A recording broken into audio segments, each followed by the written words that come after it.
Hello, basketball coaches and basketball players. My name is Alan from Al's Basketball Training, and today I'm going to talk to you about man-to-man defense and zone defense, what the differences are, and some of the tips that I have for you as coaches and as well as basketball players on how you can play man-to-man and zone defenses a lot better, and some of the tactics that I use myself. Let's get down to the clipboard and let me explain to you really quickly what each defense does and how they are different together. So really quickly, hit the like button if you like my snowman, because that's about the limits of my drawing ability. I would like to say to everyone really quickly as well, Merry Christmas, Happy Hanukkah, Merry whatever vacation, Christmas type stuff that you do. Anyways, so first off, in a zone defense, what you're going to be doing is guarding an area of the court. Now, in the areas of the court that you are guarding, there are overlapping sections with other players. Those are generally double team locations. So right here, we would have one-on-one. Meanwhile, if player 2 was to dribble towards this area, that would now be a double team location because their two zones cross. So that is the idea behind a zone defense, is to double team in those double team locations, try and move players away from the middle or away from those attacking areas so that you're able to stop the ball from being able to be scored, but also defend your players really tightly. Meanwhile, in a man-to-man defense, you're going to be playing against a single man and not guarding an area of the court. So if, for example, in a zone, if player 2 went down towards here, player 2 would still be up top defending that zone. Meanwhile, in a man-to-man defense, he would follow his player down or try and stop his player from advancing towards the basket, which is my next point. In a man-to-man defense, the whole idea is, of course, to defend your single player, but also you need to play help defense at the same time. So with help defense, really quickly, because I just explained this not that long ago, was what help defense really is and how you can teach it. So first off, with help defense, player 2 is obviously in his man. Now, there's two different ways of playing one pass away. So for me, if this player is able to drive and he is quicker than player 2, we're going to be having these players in a position, these defensive players here, because they are one pass away, they're going to be one big step away from their players that they're trying to defend. And also a bit over towards the side where that player with the ball has.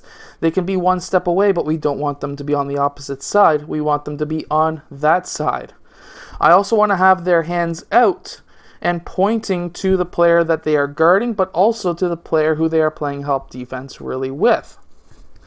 Next, we're going to have if this guy is not able to drive towards the basket, I would then have my players in deny defense, which means that they are right on those players so that they can deny that pass. Meanwhile, player 5, he here is now 2 passes away, which means that he can be 2 big steps away.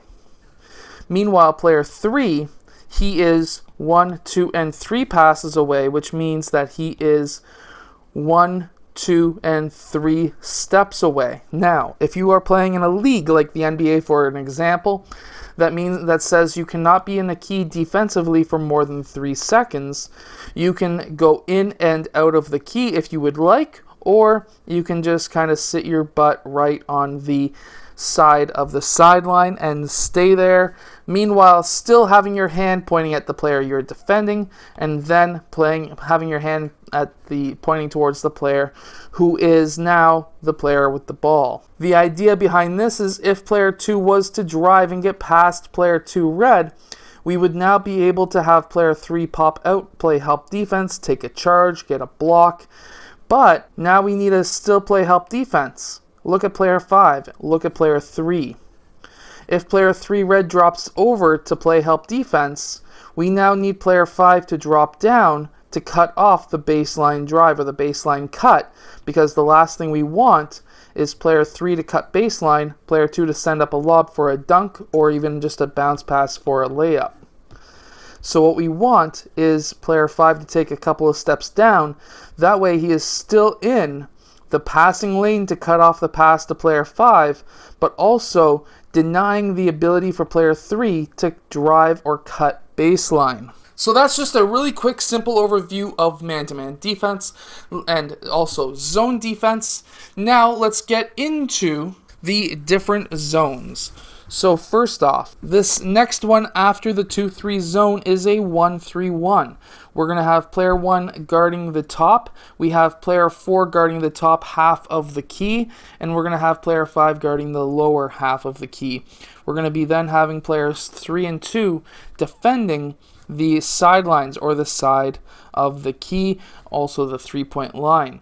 So basically what happens here is we're trying to now trap players, just like in any other zone, in those corners.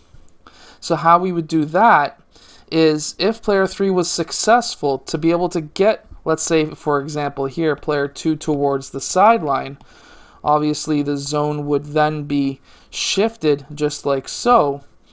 If player 2 made the mistake of going into that corner, how I like to teach this zone, which is something that not many other coaches actually do teach this way, is player 5 comes out, player 4 drops down, and from there we're going to be having a trap in that corner.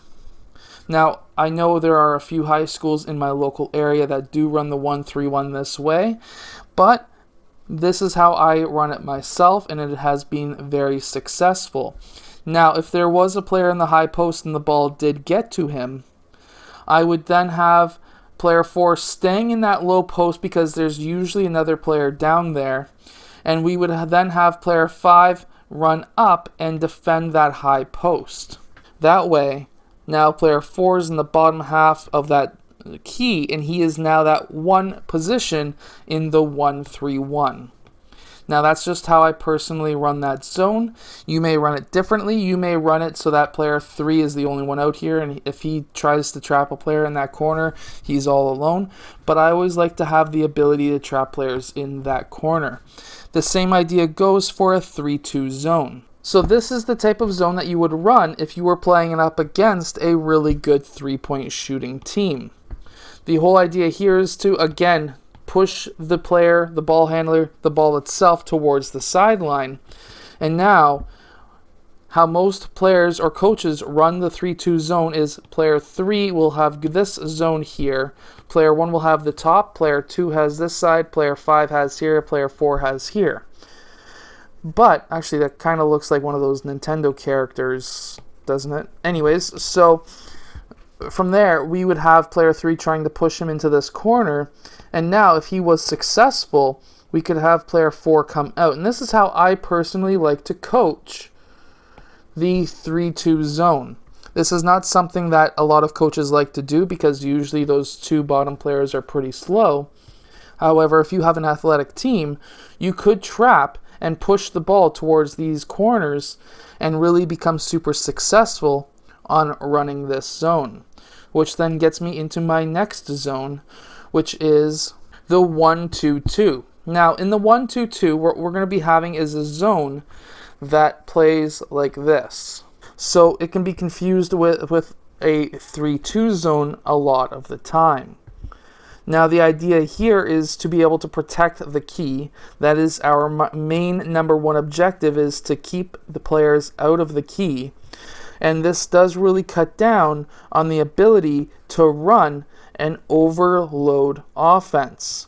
So, if we had, for example, player 2 with the ball, we would then have a defense that would look like this, where we would have player 1 front-facing player 5, so that the entry pass can't get into him for a high to low pass. And then he would also be high enough so that he can cut off any reverse pass around. And then we would have player 3 right on player 2, and player 4 could be front-facing or he could be behind player 3. Now, again, the only real time that this does get defeated is if there was a high to low cut. Now we've got an overload again, and really there's only one defense that can stop that, and that is my Unbeatable Basketball defense that I have a book in the description for, which basically double teams everyone from the free throw line and below. So this would be single coverage up top.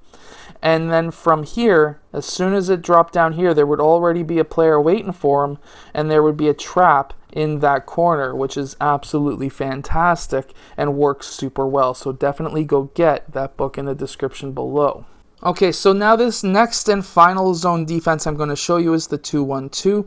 These are just brief overviews, and with the 2-1-2, there's two different ways of playing it. There's the way that Korea plays it and a couple of other Asian countries that play it this way, with the point guard in the middle.